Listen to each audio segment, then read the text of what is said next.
This entire military is one cohesive, dedicated force. And the threats to our nations, they don't sleep. They're watching our every move. Iran, Russia, China, North Korea, ISIS, Al-Qaeda. They may be watching this right now. Our military should not be mistaken for a cable news gabfest show. We don't care what you look like. We don't care who you voted for, who you worship, what you worship, who you love. It doesn't matter if your dad left you millions when he died or if you knew who your father was. We have been honed into a machine of lethal moving parts that you would be wise to avoid if you know what's good for you. We will not be intimidated. We will not back down. We don't want war. But if you want war with the United States of America, there's one thing I can promise you, so help me God. Someone else will raise your sons and daughters.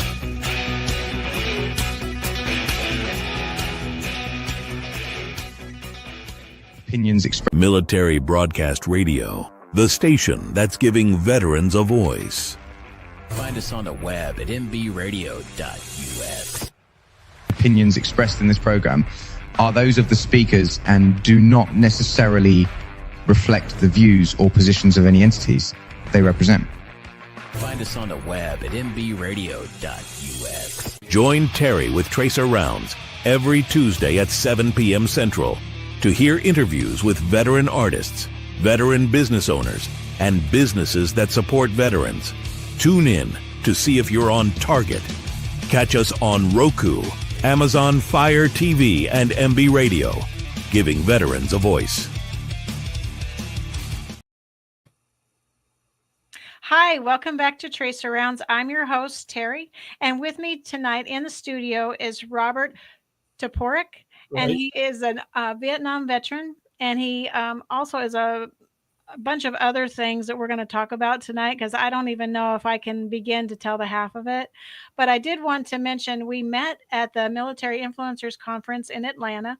I met him in an elevator, and he handed me a brochure or a booklet or I'm not sure what you call it exactly, but he calls it an ebook. But in hard copy, I don't think I'd call it an ebook. But there is ebooks of this this brochure or this bio or this magazine. I'm not sure exactly how to classify it, but I read through it last night, and I have to say that the story is very compelling. It will kind of grab you in the gut. So welcome, Robert. And I wanted to just kind of talk about, first of all, what branch of service you were in and how long, and maybe some of I know you went to Vietnam, obviously, but kind of tell us some more about your service, and then we'll kind of unpack the ebook. Okay. Well, first of all, it wasn't my plan to join the Army. It was Christmas time, Hanukkah, all that in 1964. I was failing the 11th grade for the second time. My mother and I had a cantankerous relationship. I'd already run away from home once when I was 16. And she saw my report card, and I was failing everything one more time. And she said, she wasn't mad. She just said, you're not going back to school. You're going to get a job. You're going to go to trade school, or you're going to join the service. One of my best friends had quit high school about 2 weeks before I did. And it was crazy because he was so talented athletically. All he had to do was graduate high school. He could have gone to any college he wanted to go to. And so I went and found him, and I gave him a ration of, you know what. And then 2 weeks later, I'm joining up. And I went to the recruiter. And back in those days, the Green Berets were a big deal. And I thought I wanted to be prove how tough I was. So I said, hey, I want to be a Green Beret. And the recruiter said, no problem. But the only problem was he forgot to tell me two things. One was I had to have a high school diploma. And the second one, I was going to have to jump out of airplanes. Now, I didn't sign up to be a paratrooper. I didn't even know what a paratrooper was. And as it turned out, I went to Fort Jackson for basic training. I was in the Army. And I went to Fort Gordon for infantry training. And then I went to Fort Benning. It's not called that anymore, but for jump school. Yeah. And I'd never been in an airplane before. So the first 5 times I was in an airplane, I jumped out. Oh, well. I still hate landing. I'd rather jump out. And my first jump, I was the first person in the door. If you can imagine an airplane with the door open, you're standing in front of the door, and it's like you got this thing on your back that's called a parachute. You have no idea how it's going to work, and you're thinking about turning around, except you look back up behind you, and you know there's 100 people going to shove you out the door. So the green light came on. They tapped me on the back, and I was out the door, and it was pretty exhilarating. And so I had 5 jumps, and it was pretty interesting. And at the time, there was no such thing as the Vietnam War. And I was actually got my orders to go to Okinawa and join the 173rd Airborne Brigade. The problem was by the time I got there, they had been deployed to Vietnam. And the 173rd is the first Army ground combat troops deployed to Vietnam. And we're there only on 90 days temporary duty. That did not work out. Yeah, I bet. Yeah. We kept counting the days, and then they got to a certain point. They said, forget it, you're staying. So I was with the 173rd. And the first, when I first got there, we were in formation, and they said, does anybody, a few of us were replacements for people that had either gotten killed or had rotated out already. And they said, does anybody here know how to drive a Jeep? And I said, is it a stick shift? And they said, yeah. And so I knew how to drive a stick shift. So I said, I do. And they said, okay, you're going to be the company commander's Jeep driver. Only problem is I didn't even know how to start the Jeep. It's a little button on the floor you have to push with your foot, and it starts the engine, blah, blah, blah. So I did that for a couple of weeks, and I was driving officers all around.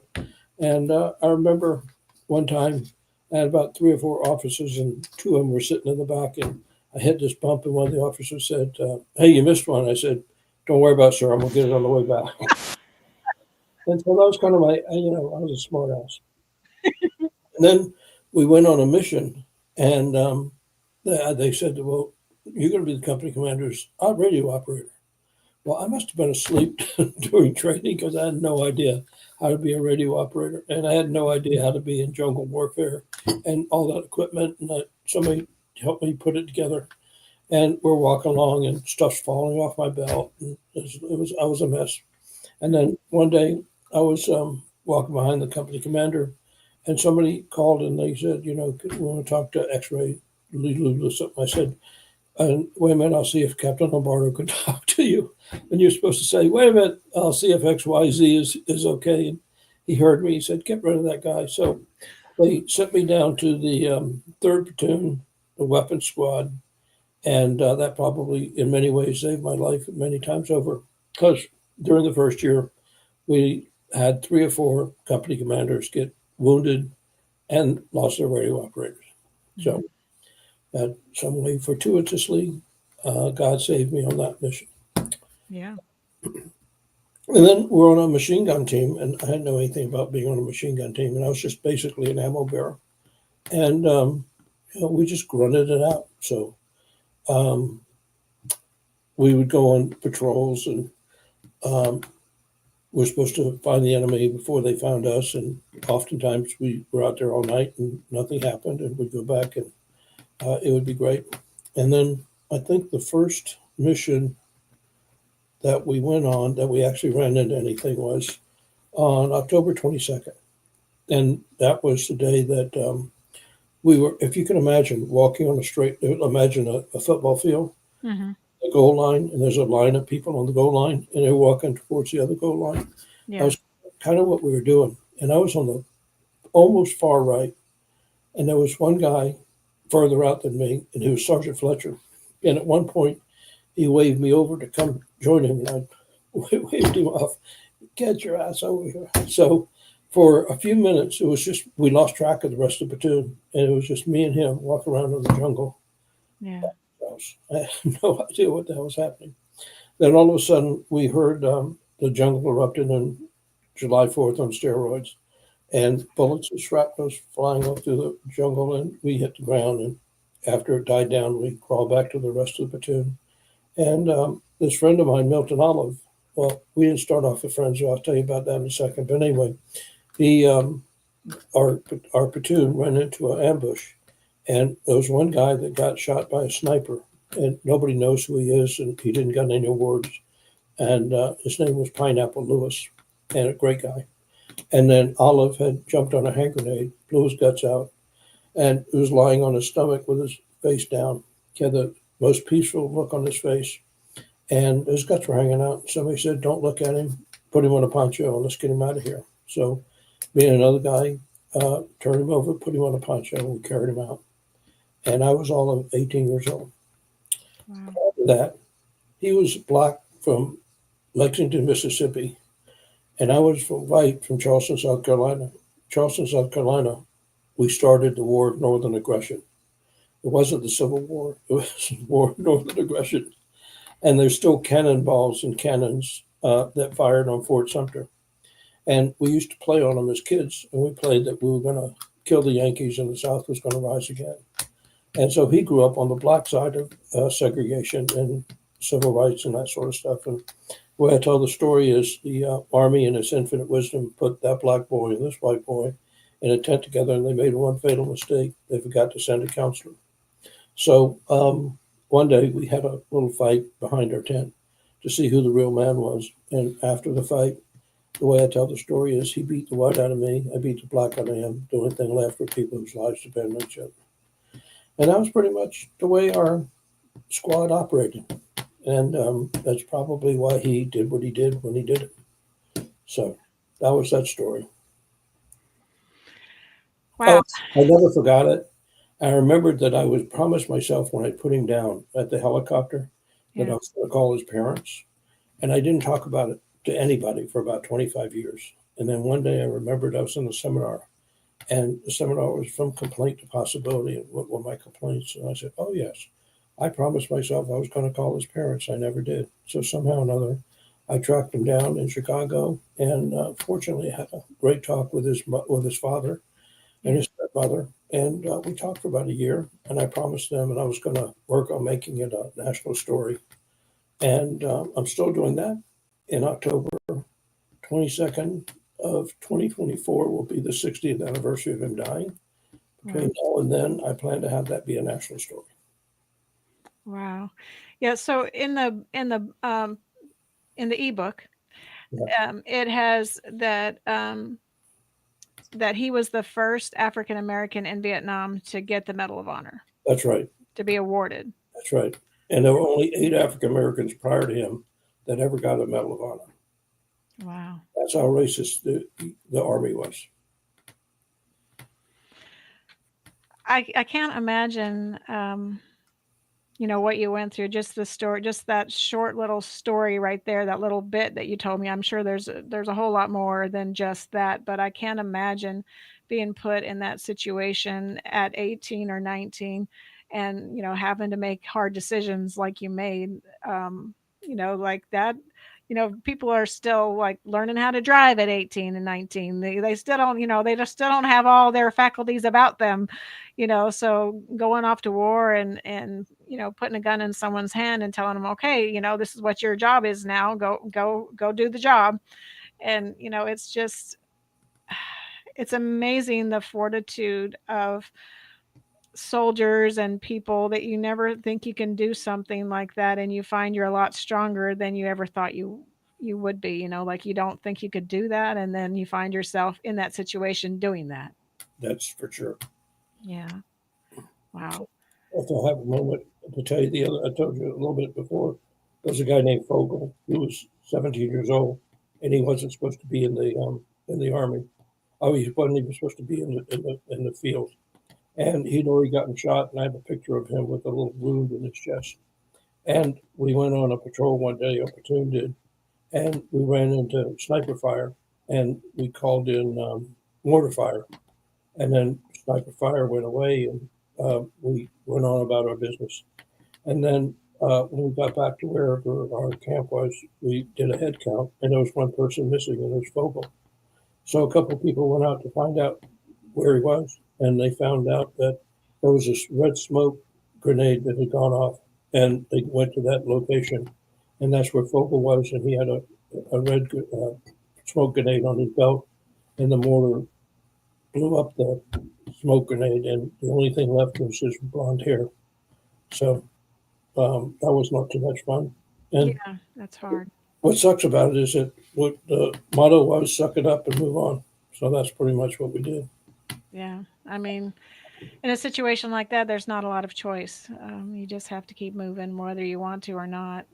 That's That's unfortunate. We're going to take a quick pause or take a quick break right here, and we're going to play Mr. Red, White, and Blue by Coffee Anderson. He's one of my favorites to play. I think he's a favorite on this channel for all the hosts, primarily. So we're going to play a quick song, and then we'll be right back, and then we'll be hearing more about your story and about Milton's story and about the work you're doing.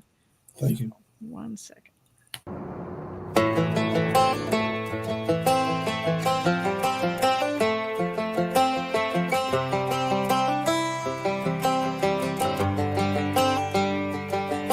It's the guts and it's the glory. 100 stripes, 100 stories. It's the Pledge of Allegiance on the 4th of July. It's them handwritten letters from home. It's them sleepless nights alone. It's his newborn baby he left with his wife. Mr. Red, White, and Blue, lay down, here's a line. Mr. Red, White, and Blue, for these stars and stripes. Hey.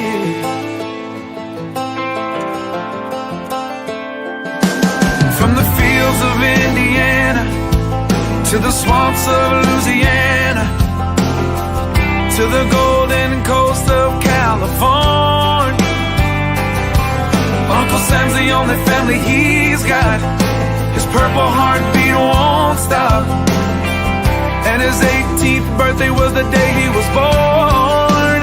Mr. Red, White, and Blue, lay down, here's the light. Mr. Red, White, and Blue, for these stars and stripes. Mr. Red, White, and Blue, stand on the front line. Mr. Red, White, and Blue, pay the ultimate price. Oh.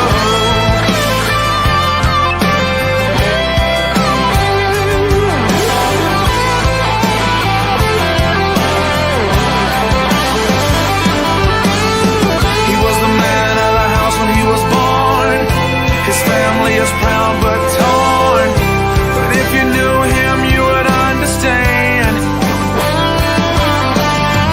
He was raised on how to be brave, just to see the flag still wave.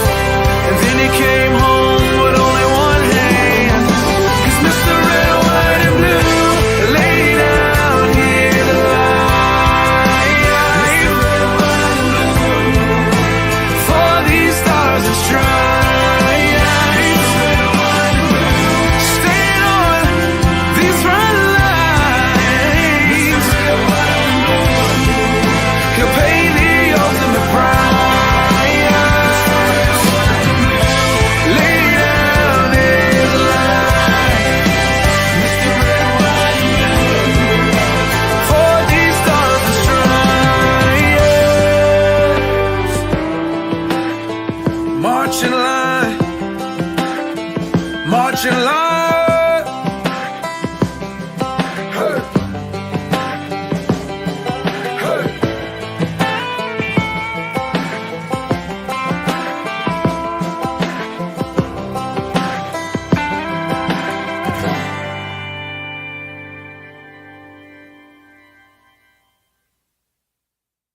Opinions expressed in this program are those of the speakers and do not necessarily reflect the views or positions of any entities they represent. Find us on the web at mbradio.us. Hi, welcome back to Tracer Rounds. You're on Military Broadcast Radio, and tonight with me in studio I have Robert Toporek, and he is a Vietnam veteran, and he is also an author, and he is also a Roffling, Rolfing. Roffling, Rolfing. Roffling, Rolfing. It's a very Roffing, Roffing. very highly specialized form of body work. Okay. And he is talking to us about his time in Vietnam and about a couple of stories that he has for ones that were lost, and then now he's trying to have remembered through the ebook he's published and through his work with various organizations to bring awareness to the first African American Medal of Honor winner, not winner, awarded in Vietnam. I don't know why I said that. That's a wrong way to say that. But we did have a couple of comments too from MJ, who is one of the hosts here on Military Broadcast Radio. She is with the world of conscious positive thinking, and she says thank you for your heroism. And then she said that she loves talking to those that have from Vietnam and older wars, that they make us think about how much you've sacrificed for what we have. And people don't really understand the sacrifice like those that have had to live it and be the one to provide that to everybody else. And so we thank you for your service for sure. You're welcome. There's looking back, the squad I ended up with, I'm still friends with a bunch of people from our squad. It took me about 50 years to find them, including our former squad leader. And they're just, when I talk to them, I'm home. So that's that story. But I have a couple more stories that I think you might like. And one of the probably unknown stories about the Vietnam War is the Vietnam War and the Playboy Bunny. You ever heard? Oh my goodness! You ever heard Let's that? Hear it. No, let's hear it. The Playboy at the time was having a promotion that if you bought a lifetime subscription to Playboy, that they would have a Playmate deliver the first copy. And they forgot to put the thing in there, the disclaimer, but not in Vietnam. Oh. So one of the lieutenants in our company put together a bunch of money. We all chipped in, and he wrote to Hugh Hefner, and he said that they wanted Joe Collins to come. So lo and behold, Joe Collins is coming to Vietnam. Now, the problem was we were out in the field, and they wouldn't let us come back, so they had to make up some phony mission for us so that we could go do this little phony mission. And unfortunately, one of the people in our squad, a guy named Harper, we was walking along the trail, and a landmine blew his legs up. And I think he actually got killed that day. I'm not sure he died. I think he died later that day. And we got back to base camp, and sure enough, Joe Collins was there. And I have a picture of a bunch of us surrounded by her. And we got to spend, like maybe 5 or 10 minutes with her. Wow. That 5 or 10 minutes lasted a lifetime. And then she went on to visit other people. And so if you Google the Playboy Bunny and Vietnam, you can find the whole story about Joe Collins in the Vietnam War. But the part that is not in there is the part about Harper. And he had a wife and a couple kids, and all he wanted to do was to go back home and be with them. So that one cost us that. And then the other notable battle that I was in was on March 16th, but it started on March 15th. And the way I didn't realize this. I started writing about it recently, the last year. I started doing some research, and I found out that it actually started on March the 11th. And March 11th was my birthday. Oh. There was no party. No party. Yeah, no. No presents, and I got no birthday cards. Oh. We started this mission, and it was we were out it was a search and destroy mission in some place called War Zone D. So War Zone D was called War Zone D because it was not kindergarten. And we knew that we were deep in enemy territory. And on the 15th, we ran across a place in the jungle where we found fresh white rice and footprints and all sorts of markings that we knew. We call them the enemy, but you know what? I didn't know these people. They didn't know us. I don't know why they were. And we were trained to think that they were the enemy and that we were out to kill each other.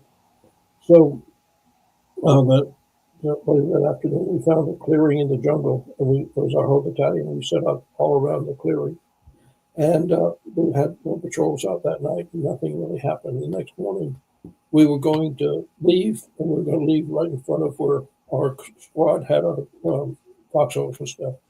And it was my turn to be point man. A point man is the person that goes first. And this guy, Beauchamp, start arguing with me that he was going to go first because he had more experience, and he actually did. And I started arguing with him, but we only had 45 days left. For over 50 years, I thought that he went first. And then as he went up the trail and turned the corner, that he got killed. And that launched an ambush on our entire battalion. But in talking to my best friend, Wayne Short, who's the only other person that knows what happened that day because he's the only one that was out there, Yeah. he said it didn't happen that way. And then he reminded me that a guy named Zoints, who I did not know, I never remember him being in our squad. He was behind me and he said, I outrank you. I'm going first. So he went first. Then Beauchamp went after him. Short was next. I was behind them. And as we walked up the trail, when Zoints turned the corner, there was a little curve in the road trail, he got shot, but he didn't die because he yelled out. And this is all happening simultaneously. And this is one of the hardest things I've ever talked about. And Beauchamp yelled back to Short, cover me, I'm going to go get him. And the time Short said, don't, Beauchamp was dead. And we were being attacked by an entire regiment of North Vietnamese regulars. They had big mortars, AK-47s, machine guns, you name it. And the guy that killed them was trying to kill me because a bullet hit the tree behind me.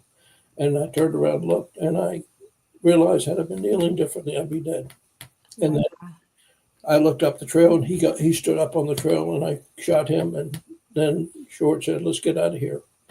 And that was the most excruciating decision we ever had to make, because what we were going to do is leave them out there because there's no way we're going to get them and get back alive. So we left Beauchamp and Zoints out there overnight.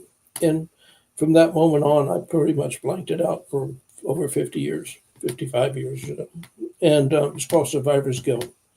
And I've been talking about survivor's guilt for a long time. And someone was talking to me and they said, well, maybe you should just be grateful that they gave up your life so you could be alive and tell the story. So it's called Beyond Survivor's Guilt, Eternal Gratitude.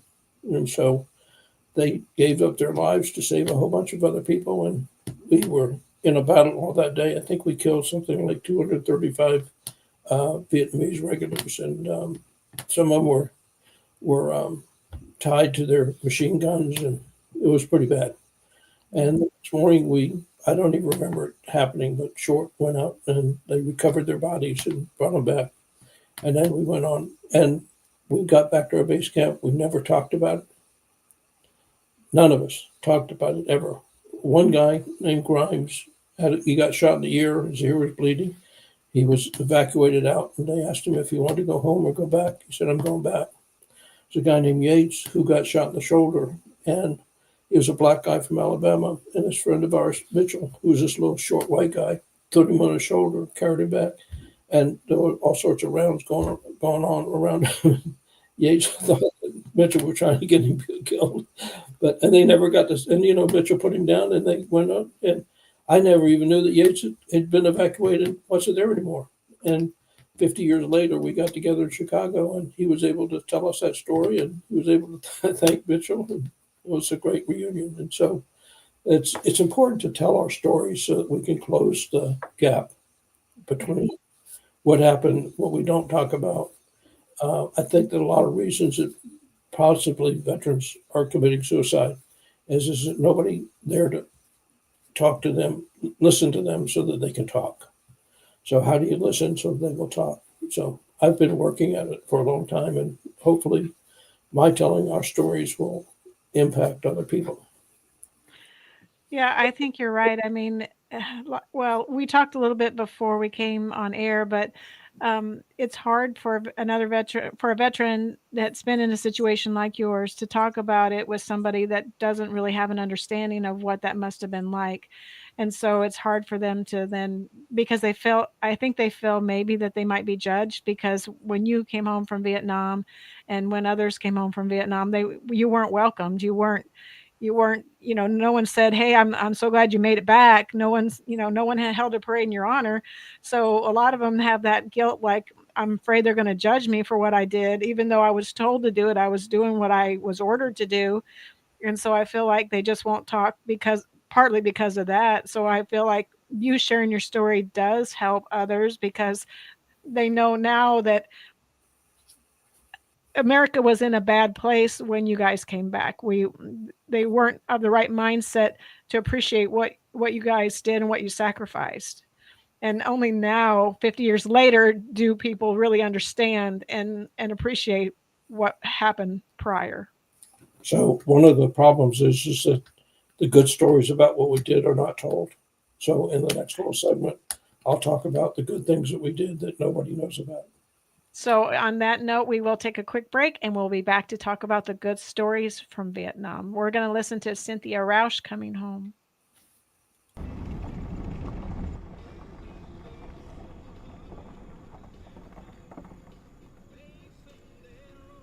I'm about as far as I'm going. Welcome home.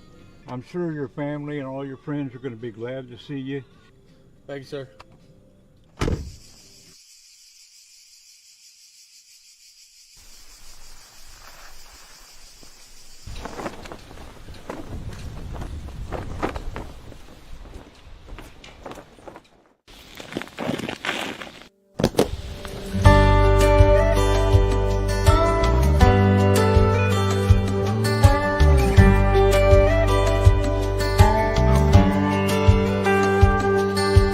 Walking these old dirt road side streets, looking at the sights and reminiscing, wondering what's changed since I've been gone. I'm coming home.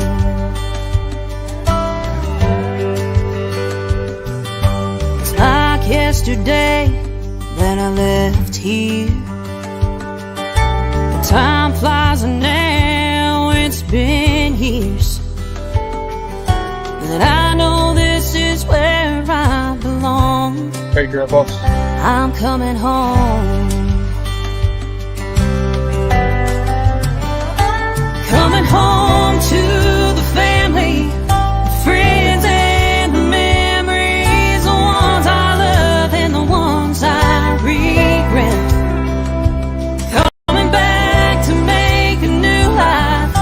On the one I left behind, thank God it wasn't over yet. Then I'm made to live this life alone, so I'm coming home.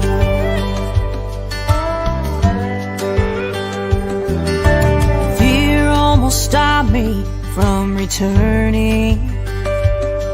Thought others won't forgive the bridges burning, but I'm planning to rebuild what is gone now that I'm home.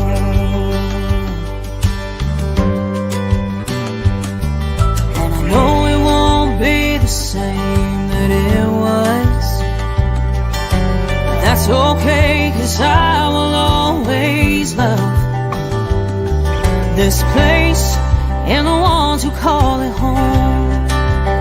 Yeah, that's my home.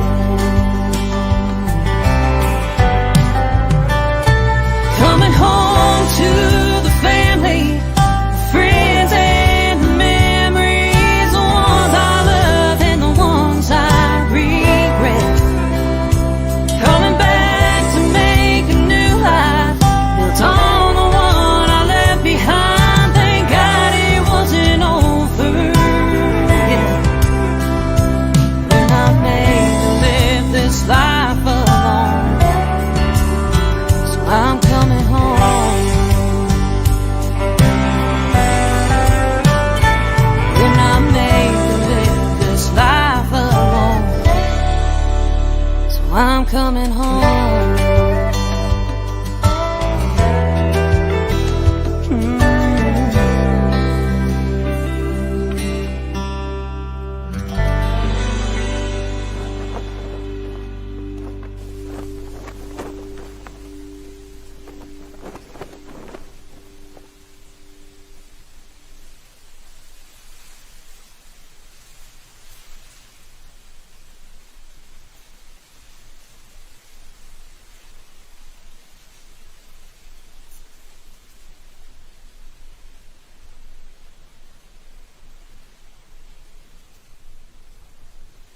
opinions expressed in this program are those of the speakers and do not necessarily reflect the views or positions of any entities they represent.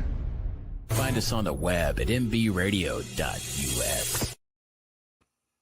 Welcome back to MBR. This is the Trace Arounds podcast, and with me tonight is Robert Toporek, and he is a Vietnam veteran, and he is an author, and just so many things. I can't even begin to unravel all the complexities of your experience and of your dealings, because I know that you do a lot of things. So we'll talk about the other things before we get off the air tonight, because you do team children and computers, and you do muscle massage, bodies, roughing, roughing. specialized form of mind-body life transformation. Yes, and so we want to talk about that.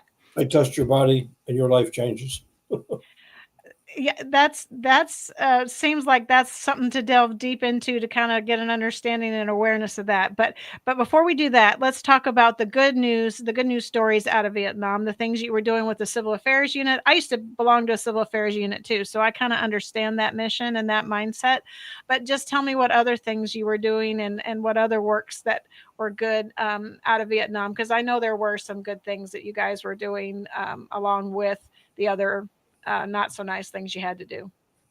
Well, one day, I don't know, a couple of weeks or so before I was supposed to go home, I was in the non-commissioned officers. I was an acting sergeant when I was 19 years old.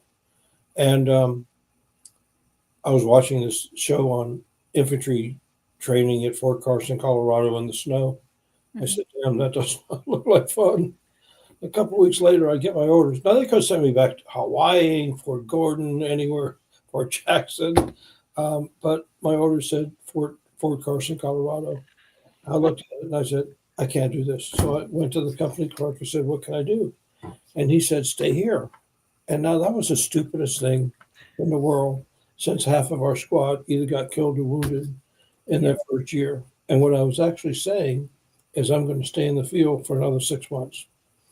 So my best friend, a guy named Wayne Short, had extended for 6 months. So I don't know, I had some concoct a notion that if I stayed for 6 months, he was going to protect me. But we never talked about it. I didn't even know what he was doing. And what happened was he was sent up to the battalion headquarters, and he was working in a civil affairs program, and he was building a school in a refugee village. Now, I didn't know this, but per se. And one of the people that Olive saved was our platoon leader, a guy named Vince Uremio, who I regret never having connected with before he passed away.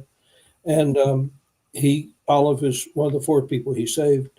And when he found out that I was going to stay for an extra 6 months, he said, you're not going to be in the field while I'm here, because he had about a month or 2 left, because he knew how many people had already left. So he sent me up to battalion headquarters, and I was just a Jeep driver for our former company commander and former platoon leader.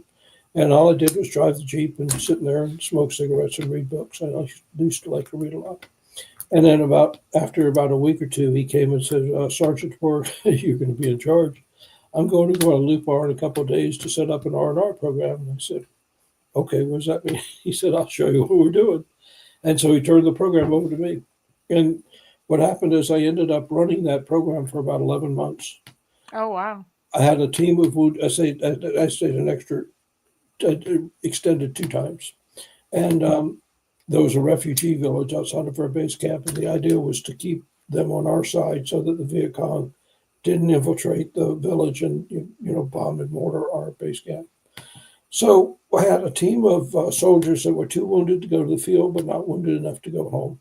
Can't remember a single person's name. I worked with these guys for like almost a year. And one guy was my right-hand man, and I think his name was Rodriguez. He was Hispanic, and he was Rodriguez, and he was in charge of the construction people. And we built a couple schools. We built a playground.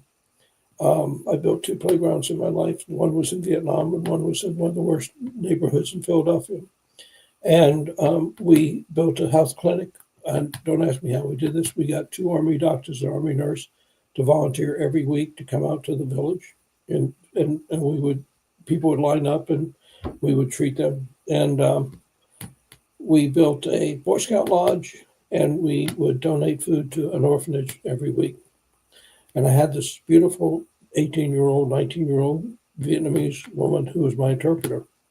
And I would go pick her up once or twice a week and take her out to the village. And she was just beginning to learn English, and she learned enough to be able to interpret for us. And then it was a great time. I used to love to go out to the village, and I could go, and I was in charge of myself, basically, on my own, my own Jeep, my own truck, my own pass in and out of the base camp, and nobody ever asked me where I was going or what I was doing. And the battalion commander, I report to him about once every couple of weeks or so.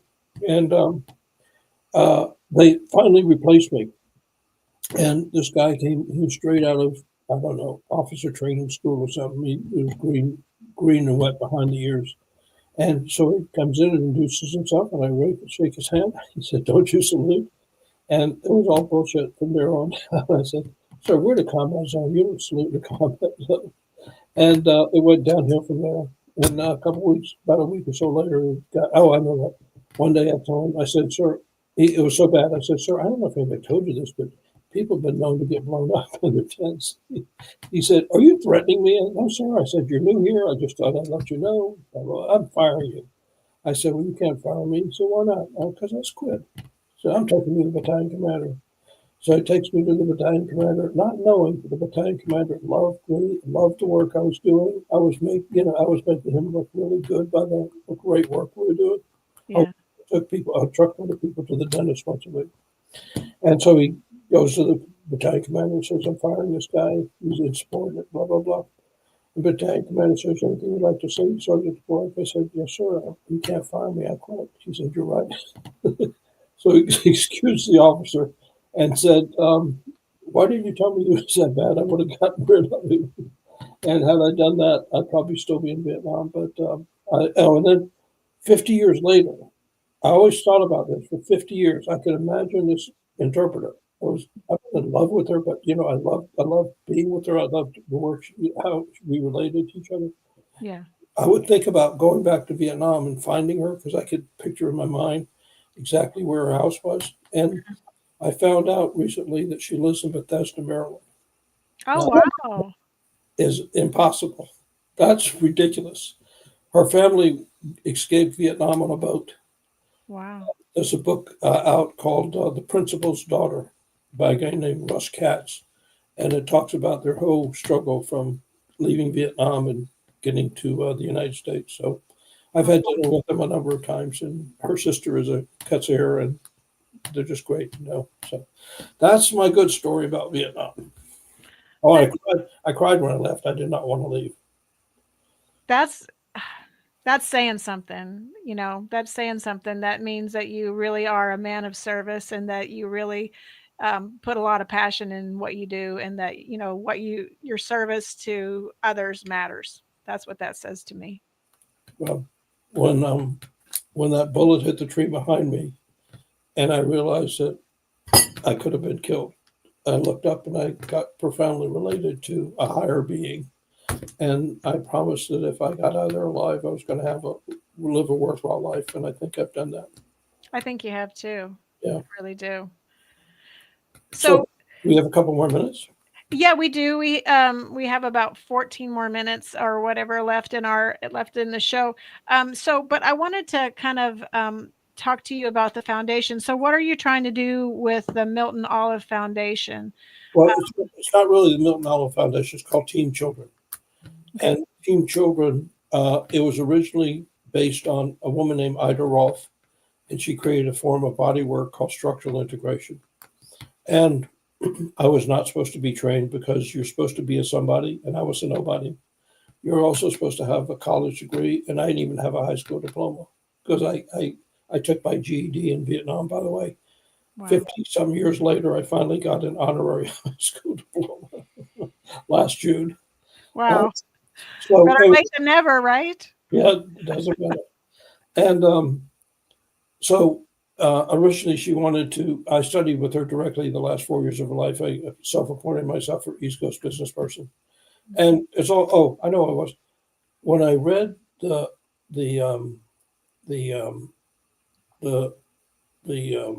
thing about Milton Olive, it says beyond the call of duty.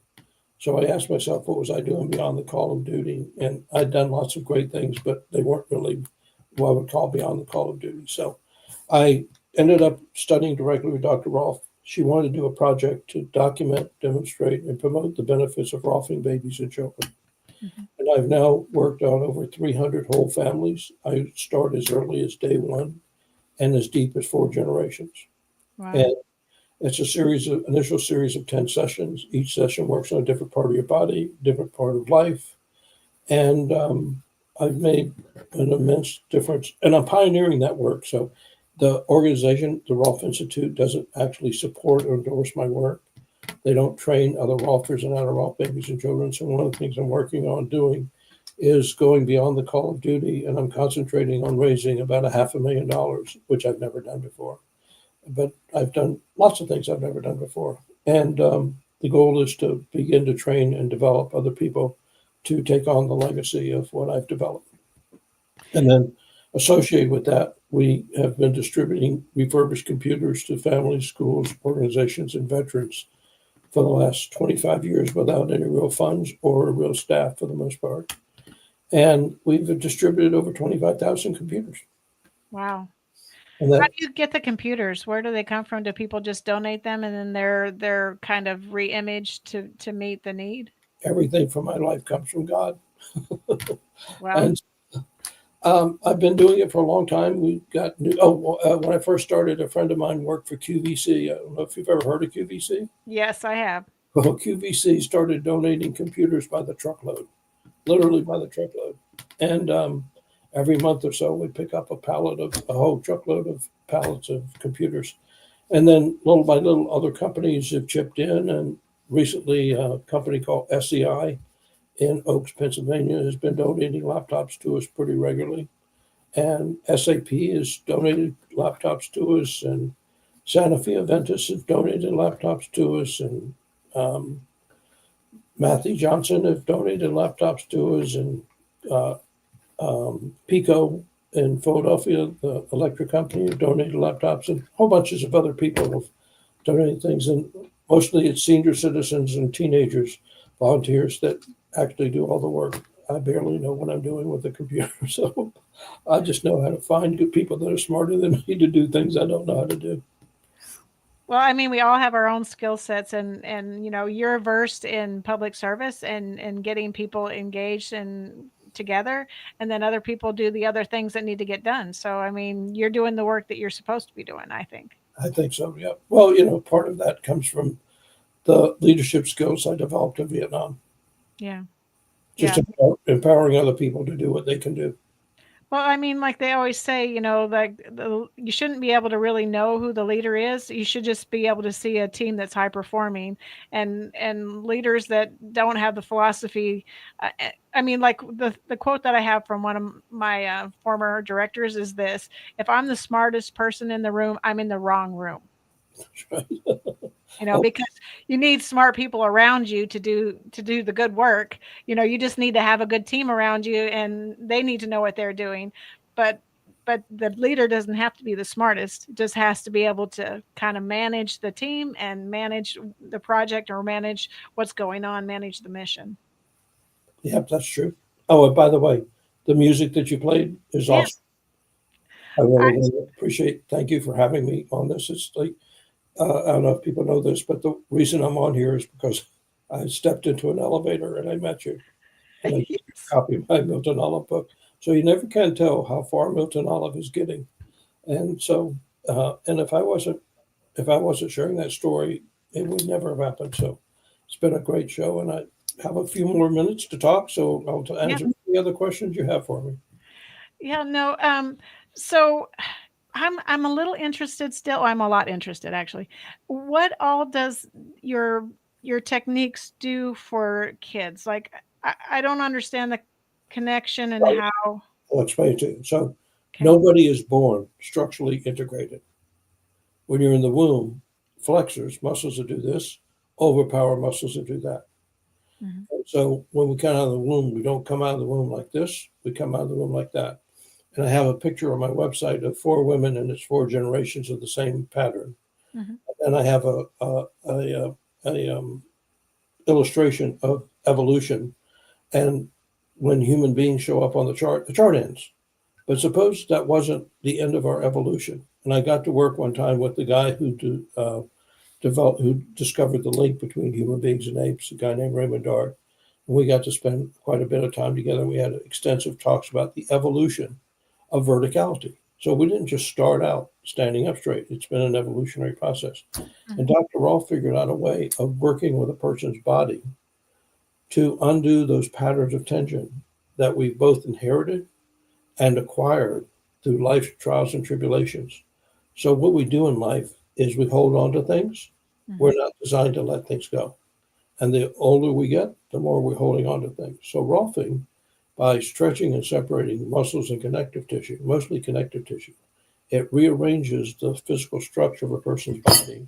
And people stand up straighter, they're more flexible, they have more energy, they're more self-expressed, they feel better, they're more confident, all sorts of great things like that. And the earlier you do that, the longer the benefits last. How long do the benefits last? Lifetime. Lifetime. I mean, there are kids that I've rocked like 36 years ago. My son's one of them. He's out in the world doing amazing things.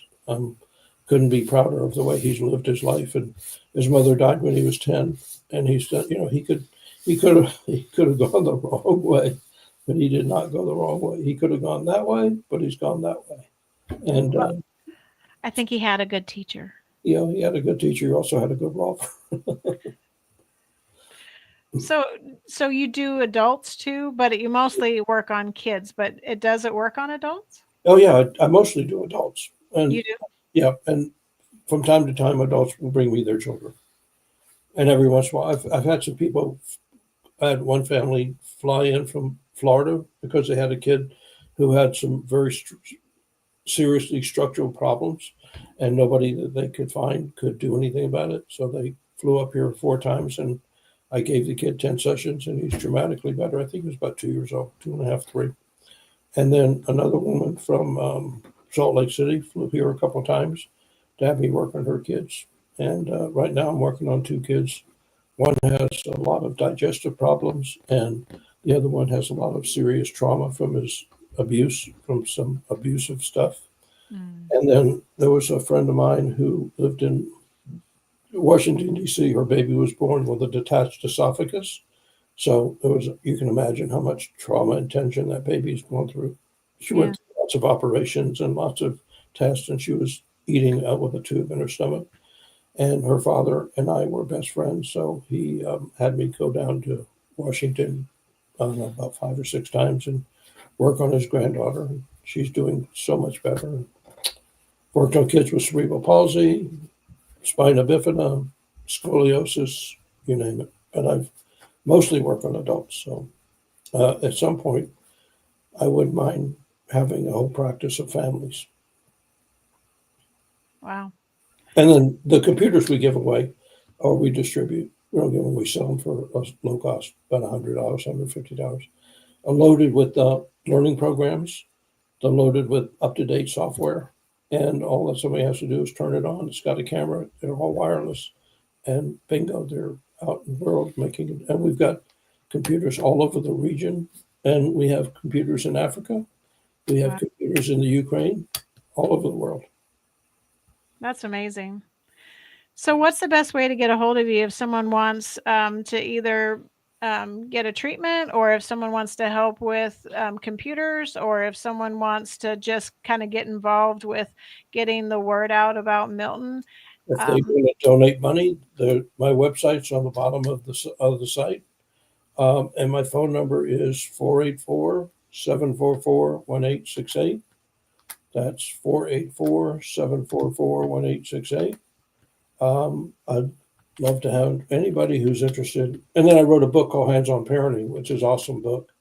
And it talks about things that you can do that are all common sense, but mostly they're not common practice. The things that you can do in terms of massage and raising up babies that grow up happier, healthier, and smarter, both parents and kids. That's pretty awesome. And I briefly want to touch on, you're going to publish a new ebook about your letters home to your parents. Are you going to be publishing that pretty soon? And when that might come out? By the end of the year. It's called Letters from Vietnam. So my sister saved a bunch of letters that I wrote home to my parents, and I've been carrying them around. I could never read them. I tried to read it one time, and it's just too emotional. And then finally this year, I read them and I put them in a PDF form, and I've got some more things I want to add to it. And one of my favorite letters is, "Mom, when I come home, I think I might have to eat alone because right now we're living like animals. As a matter of fact, it's so bad I'm barking at the moon." Oh.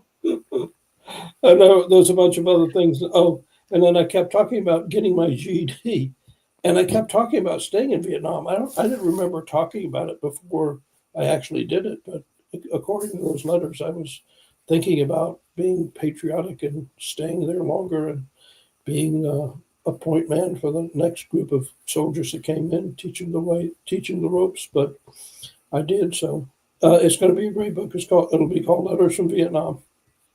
Yeah, I think it'll be really a good historical reference back to Vietnam and what it was like as a soldier on the ground, and writing letters home about the experience. And I think people will get a lot out of it. It'll be very meaningful because I know I read through a few of them, probably half a dozen at least, and I was very moved by the whole thing, honestly. And I remember some of them that were things that I said to my parents about my sister. One time I told her how to have a great party. You were talking about you owed somebody money too, I remember, and so you were trying to pay him off. I owed everybody money. Story of my life, owing people money.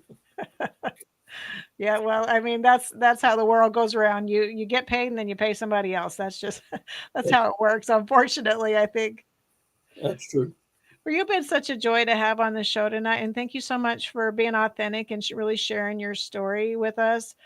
Because those stories, they need to be told, and they're hard to hear and hard to tell sometimes because it hurts. Like you feel it when you're telling it. You feel it and you relive it.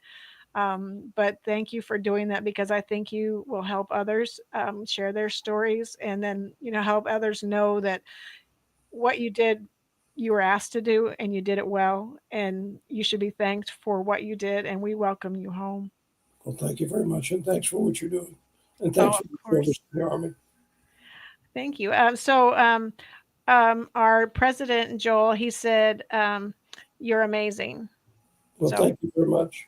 And Amber wanted me to tell you that she thought it was good to see you, because she's the other one you met at the Military Influencers Conference. She met you there too. We sat outside on the patio and we talked. She was the other one with her husband. Oh, yeah, right. Okay. Well, tell her I said hi.